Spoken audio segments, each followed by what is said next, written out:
أيا طالب العلم قم لا تنم فإن الزمان أيا طالب العلم قم لا تنم فإن الزمان انقضى. إن الحمد لله نحمده ونستعينه ونستغفره ونعوذ بالله من شرور أنفسنا ومن سيئات أعمالنا. من يهده الله فلا مضل له ومن يضلل فلا هادي له. وأشهد أن لا إله إلا الله وحده لا شريك له وأشهد أن محمدا عبده ورسوله. يا أيها الذين آمنوا اتقوا الله حق تقاته ولا تموتن إلا وأنتم مسلمون. يا أيها الناس اتقوا ربكم الذي خلقكم من نفس واحدة وخلق منها زوجها وبث منهما رجالا كثيرا ونساء واتقوا الله الذي تساءلون به والأرحام إن الله كان عليكم رقيبا. يا أيها الذين آمنوا اتقوا الله وقولوا قولا سديدا يصلح لكم أعمالكم ويغفر لكم ذنوبكم ومن يطع الله ورسوله فقد فاز فوزا عظيما. أما بعد فإن خير الحديث كتاب الله وخير الهدي هدي محمد صلى الله عليه وسلم وشر الأمور محدثاتها وكل محدثة بدعة وكل بدعة ضلالة وكل ضلالة في النار. أعوذ بالله السميع العليم من الشيطان الرجيم من همزه ونفخه ونفثه. بسم الله الرحمن الرحيم. يوم نقول لجهنم هل امتلأت وتقول هل من مزيد وأزلفت الجنة للمتقين غير بعيد هذا ما توعدون لكل أواب حفيظ. من خشي الرحمن بالغيب وجاء بقلب منيب ادخلوها بسلام ذلك يوم الخلود لهم ما يشاءون فيها ولدينا مزيد. وقال تعالى في موضع آخر بسم الله الرحمن الرحيم. منها خلقناكم وفيها نعيدكم ومنها نخرجكم تارة أخرى. اللہ کے لیے ہر قسم کی حمد و ثنا ہے جس عظیم ذات نے ہمیں اپنے پسندیدہ دین کی توفیق عطا فرمائی ہے. اللہ سے دعا ہے کہ اللہ تبارک و تعالیٰ اس دین پر کما حقہ ہمیں چلنے کی توفیق عطا فرمائے. اللہ کی تعریف کے بعد اس کے نبی آخر محمد الرسول اللہ صلی اللہ علیہ وسلم پر درود و سلام ہو جنہیں اللہ تبارک و تعالی نے اپنا آخری رسول بنا کر اس دنیا میں مبعوث فرمایا. اللہم صلی علی محمد وعلی آل محمد کما صلیت علی ابراہیم وعلی آل ابراہیم انکا حمید مجید. اللہم بارک علی محمد وعلی آل محمد کما بارکت علی ابراہیم وعلی آل ابراہیم انکا حمید مجید. حضرات،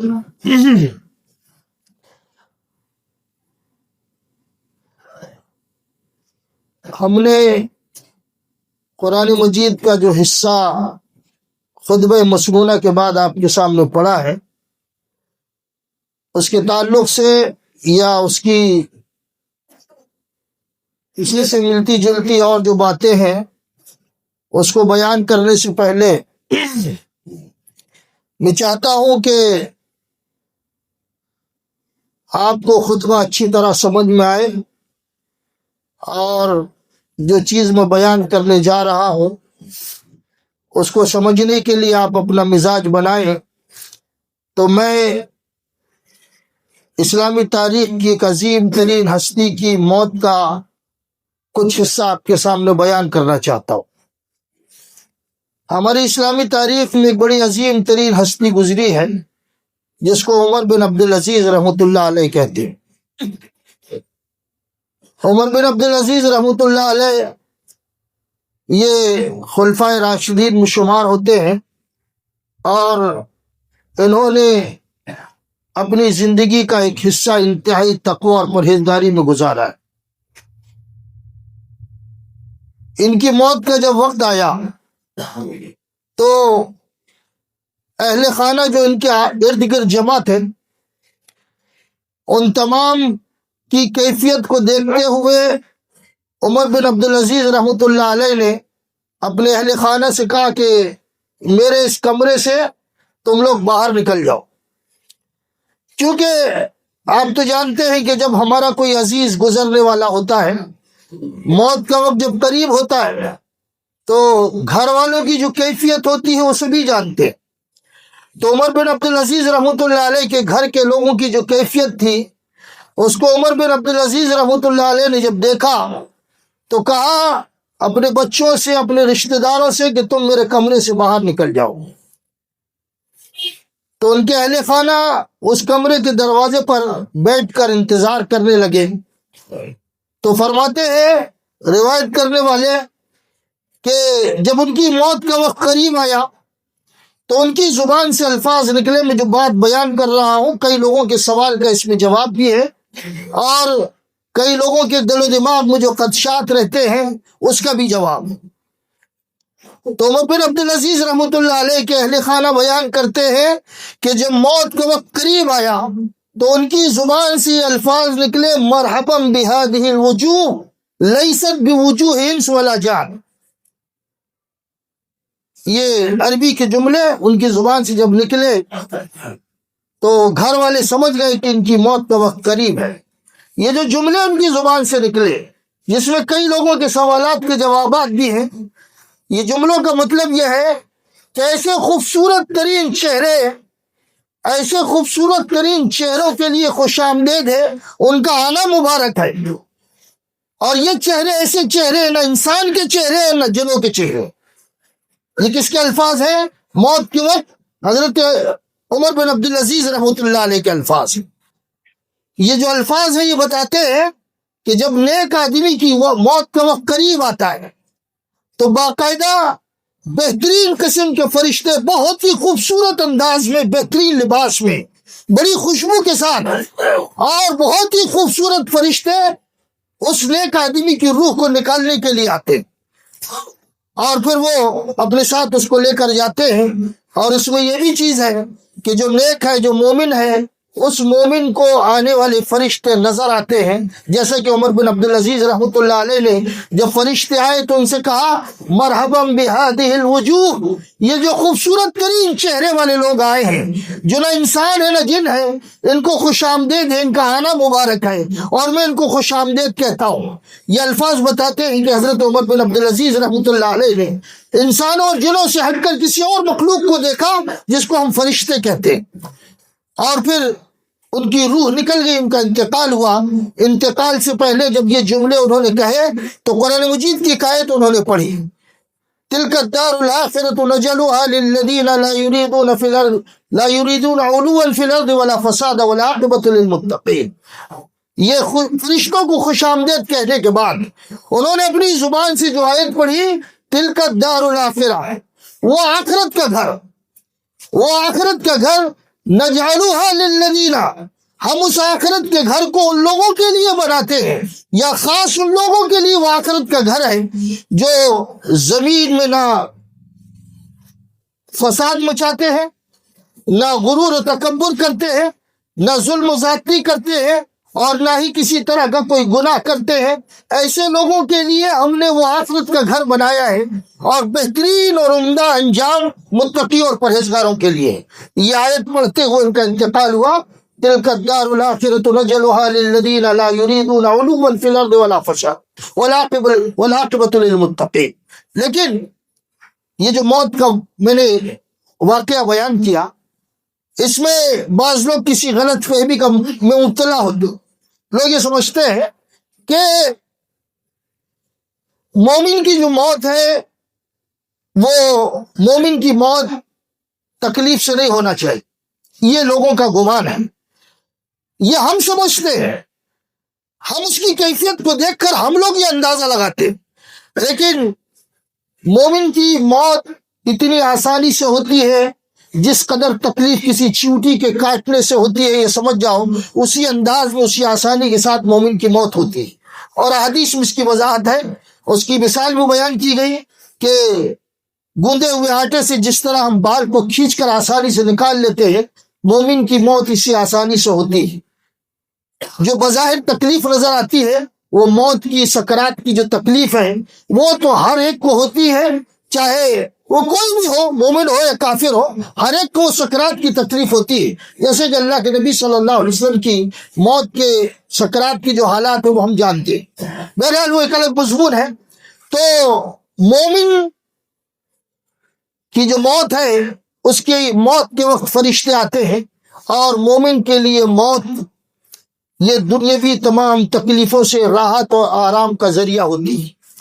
ہم روتے ہیں، ہم چیختے اور چلاتے ہیں، اور ہم غم کرتے ہیں، لیکن اصل میں مومن کی جو موت ہوتی ہے اس کے لیے باعث خیر و برکت ہوتی ہے۔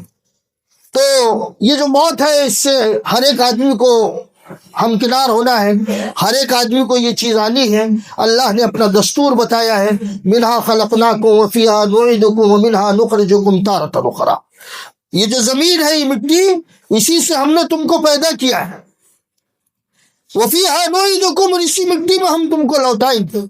ومنہا نخرجکم تارۃ اخری، پہلی بار بھی تم کو ہم نے مٹی سے پیدا کیا تھا، اسی میں تم کو لوٹایا، اور پھر دوبارہ جب میدان محشر میں ہم تم کو کھڑا کریں گے تو اسی مٹی سے کھڑا کریں گے، اسی مٹی سے تم کو پیدا کریں گے، تو اسی مٹی سے ہم لوگ نکلیں گے۔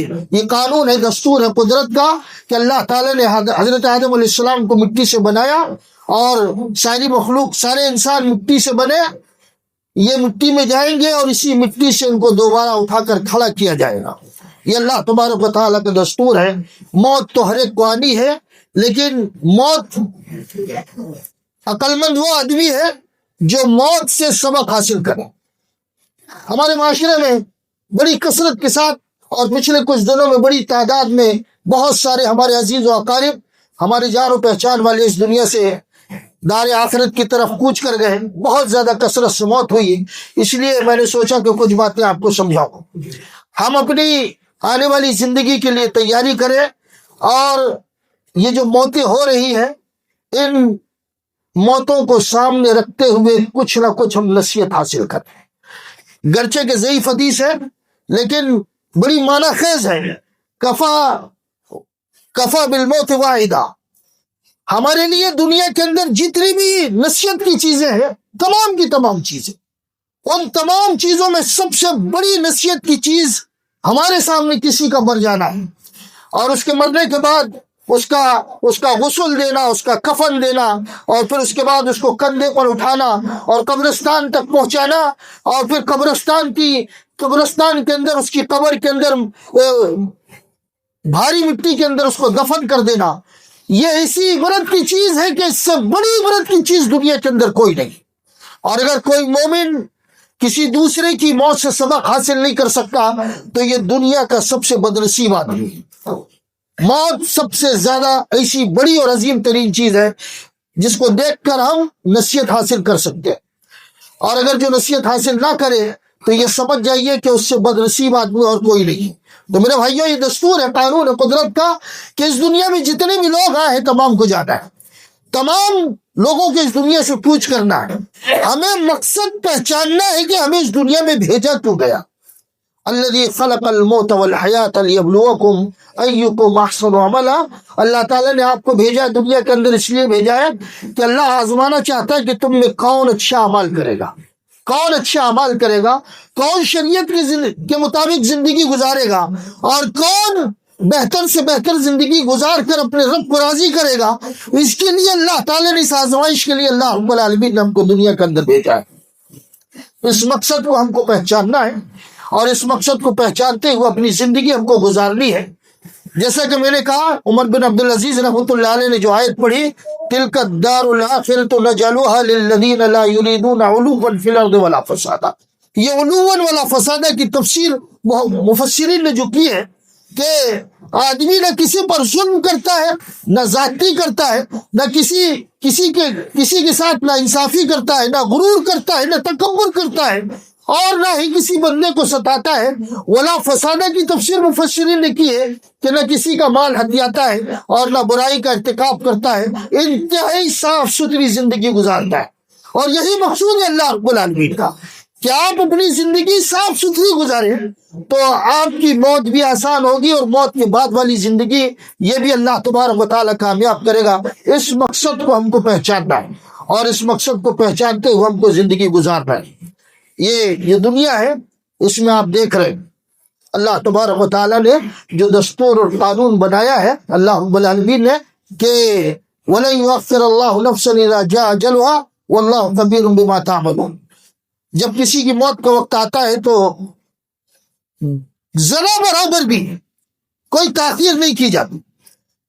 جو موت کا وقت متعین ہے اللہ کے ہاں تقدیر میں اسی وقت پر موت آتی ہے اور کوئی طاقت کوئی چیز اس موت کو ٹال نہیں سکتی.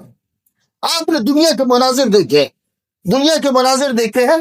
ایک ماں اپنے بچوں کو جنم دیتی ہے. ایک ماں اپنے بچوں کو جنم دیتی ہے. جنم دینے کے بعد وہ ماں اپنے سینے سے اپنے اس معصوم بچوں کو لگا نہیں پاتی اور ماں کا انتقال ہو جاتا ہے. یہ مناظر آپ نے دیکھے دنیا کے اندر. یہ مناظر بھی آپ نے دیکھے کہ بال بچے سارے کے سارے قریب میں کھڑے ہوئے معصوم بچے جن کی پرورش کی جن کی تربیت کی باپ کو ضرورت تھی باپ کی ضرورت تھی. یہ معصوم چھوٹے چھوٹے بچے یہ باپ کے ارد گرد کھڑے ہیں اور باپ اس دنیا سے کوچ کر کے اس دنیا میں چلا گیا. ذرا برابر بھی تاخیر موت کے لیے ہوتی جس کا وقت جس انداز میں لکھا ہوا ہے. بہت سارے چہیتے ہمارے سامنے دم توڑ دیتے ہیں. ہم کچھ نہیں کر سکتے. موت جب آتی ہے تو اس کا وقت نہیں ٹلتا ہے. اسی وقت پر آتی ہے جس وقت اس کا مقدر ہے. تو یہ جو موت ہے یہ تاخیر نہیں کرتی. گرچہ کہ یہ چیز قرآن اور حدیث میں بیان کی گئی ہے. بہت سارے لوگ موت کے وقت یہ تمنا اور آرزو کرتے ہیں کہ تھوڑا سا ٹل جاتا تھوڑا موقع ملتا لیکن کبھی کسی کو موقع نہیں ملتا ہے. کبھی کسی کو موت کے وقت کے آ جانے کے بعد کوئی موقع نہیں ملتا. اس چیز کو ہمیشہ سامنے رکھو. وہ وقت آنے سے پہلے جو کرنا ہے آپ اپنی زندگی میں کر لیں. اپنی زندگی میں کر لیں.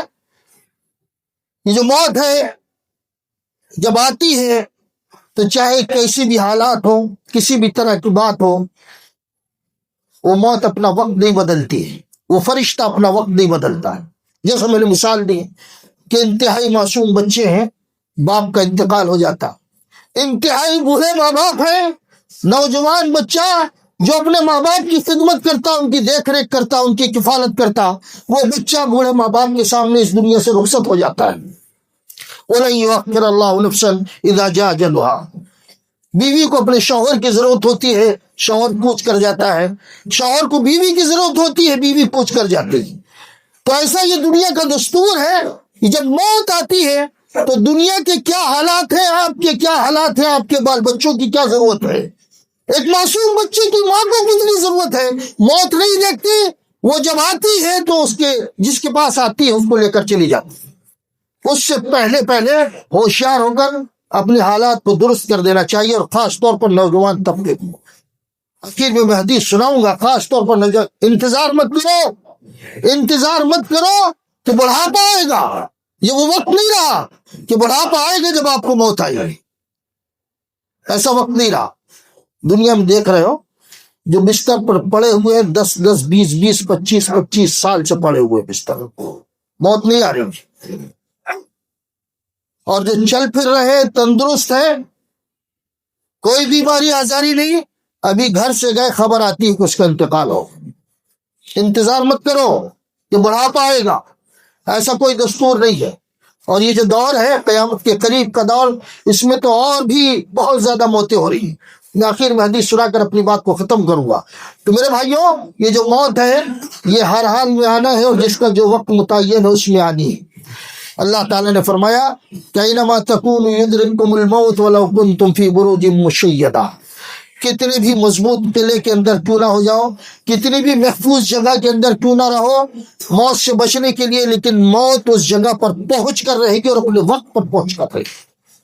کتنے بھی مضبوط قلعے کے اندر اور کتنی بھی مضبوط چیزوں کے اندر لوگوں نے انسانوں کو موت سے بچانے کے لیے کئی ایک طریقے اختیار کیے لیکن قدرت کا یہ قانون ہے کہ جہاں کہیں بھی وہ آدمی ہو جس حال میں بھی ہو جس محفوظ جگہ میں بھی ہو موت وہاں تک پہنچتی ہے اور اس کے وقت پر پہنچتی ہے. اینما تکونوا یدرککم الموت. جہاں کہیں بھی ہو گرچہ کے مضبوط قلعے کے اندر تم بند کیوں نہ ہو جاؤ محفوظ جگہ کے اندر کیوں نہ بند ہو جاؤ موت اس کے وقت پر اس کے پاس پہنچ کر رہے. تو یہ موت ہے ہر ایک آدمی کو آنی ہے اور وقت پر آنی ہے. اس کے لیے جیسا اللہ نے کہا کہ ہم نے جس چیز کے لیے تم کو پیدا کیا ہے وہ چیز وہ چیز جو ہے اس چیز کو سامنے رکھو، اپنے مقصد زندگی کو سامنے رکھو، اور مقصد زندگی کو سامنے رکھتے ہوئے اپنی زندگی گزارو، لاپرواہی کی زندگی مت گزارو۔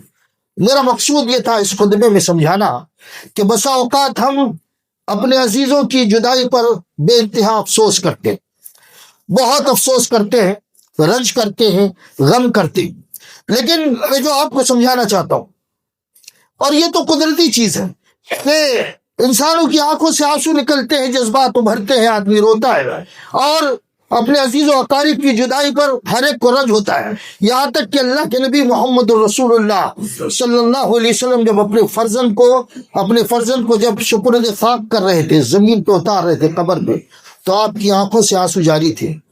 صحابہ نے دیکھ کر بڑا تعجب کیا کہ اللہ کے نبی صلی اللہ علیہ وسلم کی آنکھوں سے آنسو، تو آپ نے فرمایا تھا کہ میں بھی انسان ہوں اور میرے اندر بھی جذبات ہیں، میں ایک انسان ہوں، انہی جذبات کے تحت میری آنکھوں سے جو آنسو جاری ہے۔ تو یہ چیز تو فطری ہے، سب کے ساتھ ہوتی ہے، لیکن میں جو آپ کو سمجھانا چاہتا ہوں کہ ایک مومن کی اس دنیا سے رخصتی یہ گرچہ کہ زندہ لوگوں کے لیے باعث تکلیف ہے، لیکن مرنے والے کے لیے باعث راحت ہے۔ اللہ کے نبی محمد رسول اللہ صلی اللہ علیہ وسلم اس نقطے کو سمجھاتے ہوئے فرماتے ہیں، حضرت ابو قتادہ رضی اللہ عنہ حدیث کے راوی فرماتے ہیں کہ ان رسول اللہ صلی اللہ علیہ وسلم مر علیہ بجنازہ، اللہ کے نبی صحابہ کے ساتھ بیٹھے ہیں، اور صحابہ کے ساتھ بیٹھے ہوئے اللہ کے نبی صلی اللہ علیہ وسلم کے سامنے سے ایک جنازہ گزرا، تو اللہ کے نبی صلی اللہ علیہ وسلم کی زبان سے نکلا مستریح او مستراح من، وہ مستراح من، یہ مستری ہے یا مستراح من ہے۔ صحابہ کو یہ بات سمجھ میں نہیں آئی، یہ جو چیز میں سمجھانا چاہتا ہوں کہ ہمیں زندگی کس انداز میں گزارنی ہے، اور ہم میں سے کوئی عزیز جب مومن گزرتا ہے تو وہ کہاں جاتا ہے، اس کے ساتھ کیا ہوتا ہے، گرچہ کہ ہمیں رنج ہوتا ہے، لیکن وہ جو جانے والا ہے، جو ہمارا مومن بھائی ہے، اس کے ساتھ کیا ہوتا ہے، وہ چیز میں آپ کو سمجھانا چاہتا ہوں۔ اللہ کے نبی کے یہ جملے صحابہ کو سمجھ میں نہیں آیا، تو صحابہ نے پوچھا قالوا یا رسول اللہ والمستری والمستراح من، یہ المستری کیا ہے اور مستراح من کیا ہے؟ تو اللہ کے نبی صلی اللہ علیہ وسلم فرمایا کہ العبد المومن یستریح من نصب الدنیا واداها الى رحمت اللہ، ایک مومن کا جب انتقال ہوتا ہے اس دنیا سے، اور جب وہ اس دنیا سے رخصت ہوتا ہے، تو بظاہر ہمیں بڑی تکلیف ہوتی ہے اور ہم لوگ رنج و غم کرتے ہیں، لیکن اللہ کے نبی صلی اللہ علیہ وسلم فرماتے ہیں کہ ایک مومن جس حال میں بھی مرے، اچانک مرا تب بھی، بیمار ہو کے مرا تب بھی، تکلیف کے ساتھ مرا تب بھی، کسی حادثے کا شکار ہو کر انتہائی تکلیف میں اس کی موت ہوئی تب بھی، ایک مومن جب اس دنیا سے رخصت ہوتا ہے تو اللہ کے نبی صلی اللہ علیہ وسلم فرماتے ہیں کہ ساری تکلیفیں دنیا کی، ساری آزاری، ساری تکلیفیں، ساری مصیبتیں دنیا کی دنیا میں چھوڑ دیتا ہے، اور اس کی روح نکلنے کے بعد، مومن کی روح نکلنے کے بعد جتنی تکلیفیں، ساری تکلیفوں کا خاتمہ ہو جاتا ہے، اور پھر وہ اللہ رب العالمین کی رحمت کے آغوش میں چلا جاتا ہے۔ مومن جب اس دنیا سے رخصت، جس حال میں بھی رخصت ہو، جتنی تکلیف سے یا جتنی آسانی سے مرے، وہ جب اس کی روح اس کے جسم سے نکلتی ہے تو اس کی زندگی کی وہ آخری تکلیف ہوتی، اور اس کے بعد پھر اس کو کوئی تکلیف نہیں ہوتی۔ اللہ کے نبی فرماتے ہیں کہ وہ اللہ رب العالمین کی رحمت کے آغوش میں چلا جاتا ہے، پھر اس کے بعد اس کو کوئی تکلیف نہیں ہوتی۔ یہ مستری ہے، یعنی ایسا مومن آدمی جب اس کی روح نکلتی ہے تو روح نکلنے کے بعد اس کی عالم آخرت میں اس کو کوئی تکلیف نہیں، یہ مومن ہے۔ اسی انداز میں زندگی گزارنے کا ہم کو حکم دیا گیا کہ ہم مومنانہ زندگی گزاریں، تقوی اور پرہیزگاری کی زندگی گزاریں۔ جانتے ہو آپ کہ جب مومن اس دنیا سے رخصت ہو جاتا ہے اور دار آخرت میں جب قدم رکھتا ہے تو اس کی ساری تکلیفوں کا خاتمہ ہو جاتا ہے، اور اللہ کے نبی صلی اللہ علیہ وسلم اس دنیا کی زندگی کو بیان کرتے ہوئے ارشاد فرماتے ہیں، پہلے مضمون میں نے یہی انتخاب کیا تھا، حالانکہ میرا اور کوئی خطبہ تھا، لیکن پھر میں نے سوچا کہ نہیں کچھ موت کے بارے میں آپ کے سامنے رکھوں. تو اللہ کے نبی صلی اللہ علیہ وسلم اس زندگی کے بارے میں ارشاد فرماتے ہیں کہ اس دنیا کے اندر انتہائی اہم ترین ضرورت ہے، انتہائی اہم ترین ضرورت، انتہائی، جس کے بغیر چارہ ہی نہیں ہے. ایسی چیزیں بھی ہیں اس دنیا کے اندر نہیں ہے. ایک مرتبہ اللہ کے نبی صلی اللہ علیہ وسلم اپنی اصحاب کو سمجھایا کہ تم لوگ جب جنت میں جاؤ گے تو کھاؤ گے اور پیو گے، کھاؤ گے اور پیو گے جنت میں. اور پھر آپ نے فرمایا نہ تم کو پیشاب آئے گا اور نہ ہی تم بیت الخلا جاؤ گے. اللہ کا انتظام مومن بندوں کے لیے. اللہ کے نبی فرماتے ہیں کہ کھاؤ گے اور پیو گے، جو چیز چاہو گے وہ ملے گی، لیکن نہ پیشاب آئے گا اور نہ بیت الخلا جاؤ گے. یہاں تک کہ یہ کھانے پینے کے بعد کی چیزیں اللہ کے نبی نے فرمایا نہ ہی تمہاری ناک سے ناک نکلے گی، ریٹ نکلے گا، اور نہ ہی تمہارا کوئی بلغم نکلے گا. تو صحابہ نے بڑا تعجب کیا کہ اللہ کے رسول ایسی زندگی، کھائیں گے بھی پیئیں گے کوئی چیز نہیں نکلے گی. تو اللہ کے نبی صلی اللہ علیہ وسلم صحابہ نے پوچھا ایسے کیسے ہو سکتا ہے؟ ارے جب اتنا کھائیں گے اور پیئیں گے تو کچھ تو نکلے گا. تو آپ نے فرمایا کہ اللہ رب العالمین نے وہ دنیا مومن کے لیے ایسی رکھی ہے کہ یہ ساری نعمتوں کے استعمال کے بعد صرف ایک ڈکار لے گا تو ساری چیزیں ہضم ہو جائیں گی اور ساری چیزیں ختم ہو جائیں گی، اور اس کے جسم سے پسینہ نکلے گا تو اس پسینے سے مشک کی خوشبو آئے گی، اور جو چیز کھایا تھا وہ تمام کی تمام ڈکار اور پسینے کے ذریعے باہر نکل جائے گی. ایسی زندگی اللہ تبارک و تعالیٰ نے مومن کے لیے رکھی ہے. تو اللہ کے نبی نے فرمایا کہ موت کا مزہ چکھنے کے بعد مومن کے لیے کوئی تکلیف نہیں.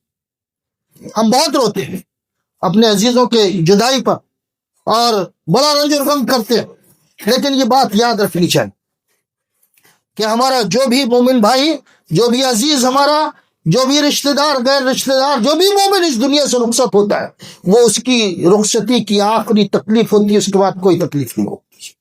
یہ اللہ کے نبی نے فرمایا مستری، یہ آرام میں چلا گیا، اب اسے کوئی تکلیف نہیں. اور دوسرا ایسا ہوتا ہے کہ والمستراح من، دوسرا ایسا ہوتا ہے عبد فاجر، برا آدمی ہوتا ہے، برائی کے ساتھ زندگی گزارتا ہے. جب دنیا سے رخصت ہوتا ہے تو شہر کے شہر اور بندے، درخت اور حجر، سارے کے سارے اس سے آرام پاتے ہیں. ایک بڑی لمبی تفصیل ہے، پھر کبھی بتاؤں گا آپ کو، یہ اس کا موقع نہیں. تو بہرحال مومن جو ہے نا اس دنیا سے رخصت ہوتا ہے، ساری تکلیفوں کا اس کا خاتمہ ہو جاتا ہے. اللہ کے نبی محمد رسول اللہ صلی اللہ علیہ وسلم نے مومن کے تعلق سے ایک بات اور بھی ارشاد فرمائی جو ہم کو ہمیشہ یاد رکھنی چاہیے. اللہ کے نبی صلی اللہ علیہ وسلم فرماتے ہیں کہ موت کے وقت بندے کو اپنے رب سے اچھا گمان کرنا چاہیے. اچھا گمان، بہترین گمان، جیسا گمان اللہ سے کرے گا مومن، اللہ رب العالمین ویسے ہی معاملہ اس کے ساتھ کرے گا. تو مومن کو اپنی زندگی میں یہ یاد رکھنا چاہیے کہ ایک وقت آئے گا اور اس کے بعد میں اپنے رب سے ملاقات کروں گا. تو میں اپنے رب سے جب ملاقات کروں گا تو میرا رب میرے ساتھ اچھا معاملہ کرے گا. اس گمان کے ساتھ موت کی آغوش میں مومن کو جانا چاہیے. ایک حدیث ہے جس کو بتا کر میں اپنی بات کو ختم کرتا ہوں. اللہ کے نبی صلی اللہ علیہ وسلم ارشاد فرماتے من احب لقاء اللہ احب اللہ لقاء، جو اللہ سے ملاقات کو پسند کرتا ہے اللہ اس سے ملاقات کو پسند کرتا. مومن کی شان اس حدیث میں آپ کو سمجھاتا ہوں. جب اس دنیا سے رخصت ہوتا ہے تو اس کے لیے کیا ہے اور کس کیفیت کے ساتھ وہ رخصت ہوتا ہے وہ آپ کو سمجھانا چاہتا ہوں. تو جو اللہ سے ملاقات کو پسند کرتا ہے اللہ اس سے ملاقات کو پسند کرتا ہے.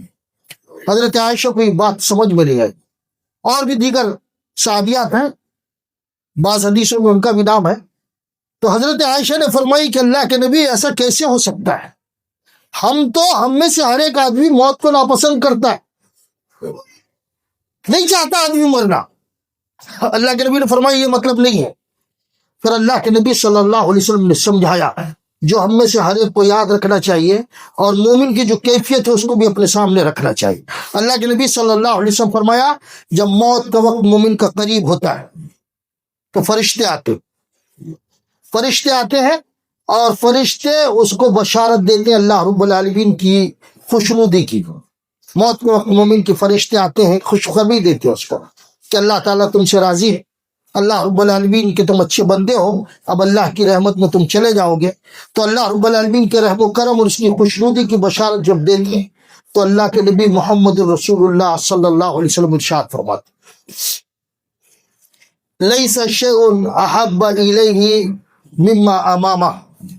مرنے والا مر رہا ہے، مرنے والا مر رہا ہے، سارے عزیز و اقارب اس کے قریب میں موجود ہیں، اس کی انتہائی چہیتی بیوی، اس کے معصوم بچے، اس کے ماں باپ، اس کے بہن بھائی، سارے لوگ موجود ہیں. اللہ کے نبی فرماتے ہیں کہ جب فرشتے مومن کو بشارت دیتے تو ساری محبوب ترین چیزیں اس کے سامنے موجود ہیں. اس کی کوٹھی ہے، اس کی زمین و جائیداد ہے، اس کی تجارت ہے، اس کی پسندیدہ سے پسندیدہ چیزیں دنیا کے اندر موجود ہیں.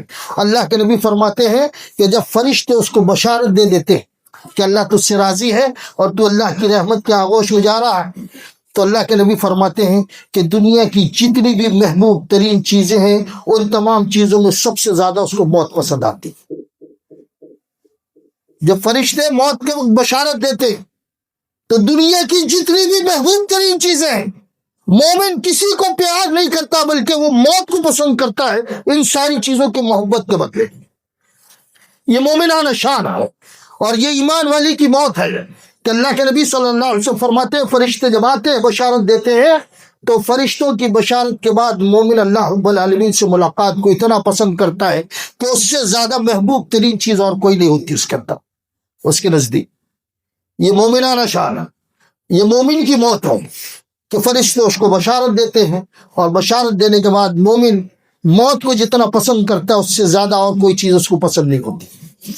تو یہ مومنانہ زندگی اور مومنانہ موت ہے جس کے بارے میں اللہ کے نبی صلی اللہ علیہ وسلم ارشاد فرمائے. میں یہ سمجھانا چاہتا ہوں کہ مرنے والا مرتا ہے ہمارا بھائی، مومن بھائی، ہم بہت تکلیف محسوس کرتے ہیں، ہم روتے ہیں، یہ سب کچھ ہوتا ہے، لیکن جو جانے والا مومن ہے وہ مومن دنیا کی تمام تکلیفوں سے راحت پا لیتا ہے، وہ اللہ رب العالمین کی رحمت کے آغوش میں چلا جاتا ہے اور پھر اللہ رب العالمین کی ملاقات اس سے اتنی پسند ہوتی ہے اس کو کہ اس سے زیادہ محبوب کوئی چیز نہیں ہوتی. نوجوانوں، میں نے کوئی مختلف باتیں کی، میں یہ کہہ رہا تھا کہ اپنی آخرت کو سامنے رکھتے ہوئے اپنی زندگی گزارا اور غفلت کی زندگی مت گزارو. یہ جو دنیا دی گئی ہے، یہ دنیا کا جب خاتمہ ہوگا اور پلٹ کر جب دیکھو گے تو پوری دنیا تم کو دھوکے کا سامان نظر آئے گی.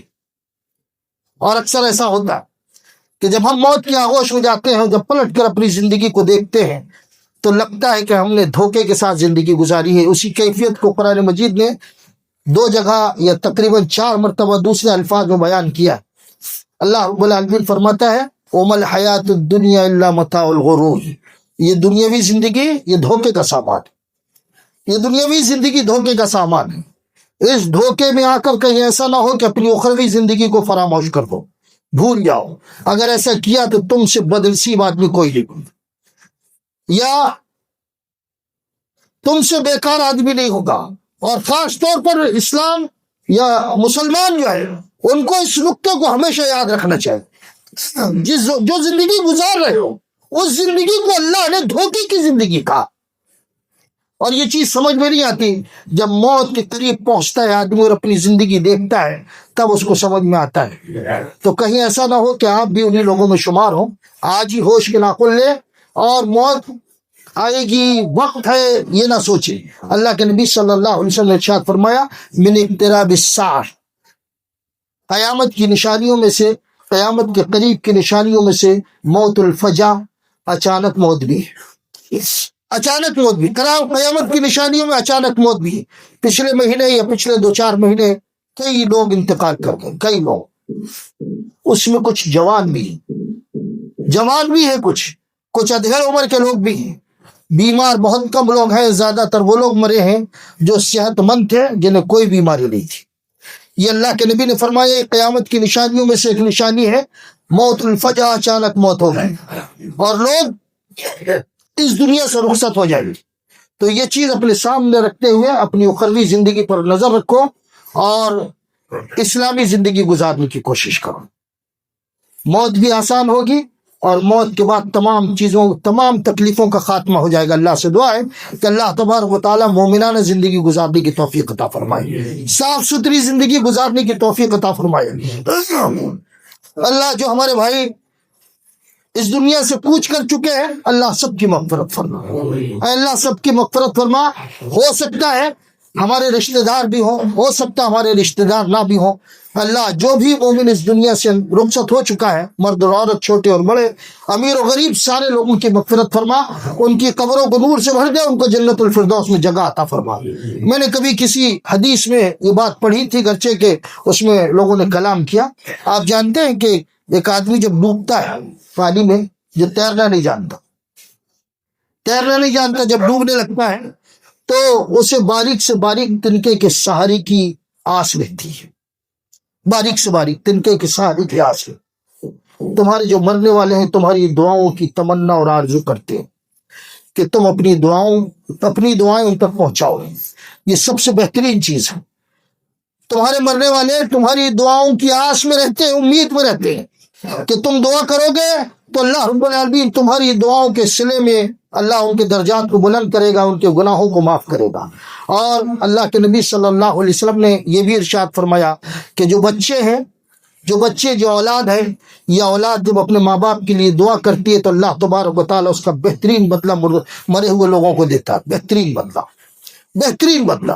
اور اولاد کی طرف سے سب سے بہترین تحفہ اپنے ماں باپ کے لیے, سب سے بہترین تحفہ اولاد کی طرف سے اپنے ماں باپ کے لیے ان کی مغفرت کی دعا ہے, ان کی جنت الفردوس میں داخلے کی دعا ہے, اور اللہ رب العالمین کی رحمت کے آغوش میں جانے کی دعا ہے.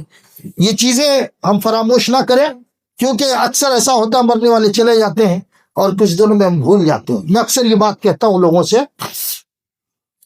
ہمارے صالح العثیمین یا اور بھی دیگر بہت سارے لوگ ہیں, انہوں نے کسی جوان نے ان سے پوچھا کہ کیسے پتا چلے گا کہ میں متقی و پرہیزگار, کیسے پتا چلے کہ میں متقی و پرہیزگار. اللہ کے نبی صلی اللہ علیہ وسلم ارشاد فرمایا کہ ولد صالح, نیک اولاد جو اپنے ماں باپ کے لیے دعا کرتی ہے. تو آپ جس انداز میں اپنے ماں باپ کے لیے جس کثرت سے دعا کرتے ہیں, یہ سمجھ جاؤ آپ اتنے ہی متقی و پرہیزگار. جتنی کثرت سے آپ اپنے ماں باپ کے لیے یا مرے ہوئے لوگوں کے لیے دعا کرتے ہیں, جس کثرت سے, سمجھ جائیے اتنا ہی تقویٰ اور پرہیزگاری آپ کے اندر موجود ہے. اللہ تبارک و تعالیٰ یہ ادا ہمارے اندر پیدا فرما دے. جو بیمار ہیں ان کو شفاء کاملہ اور عاجلہ عطا فرما. اللہ جو پریشان حال ہے ان کی پریشانی کو دور فرما دے. اللہ جو قرض میں مبتلا ہے اللہ ان کے قرض کی ادائیگی فرما دے. اللہ یہ جو ایمان ہے اور یہ تقوی اور پرہیزگاری ہے, یہ ہماری سب سے عظیم ترین دولت ہے. اسی پر ہم کو زندہ رکھ, اسی پر موت عطا فرما. آمین. وآخر دعوانا الحمدللہ رب العالمین.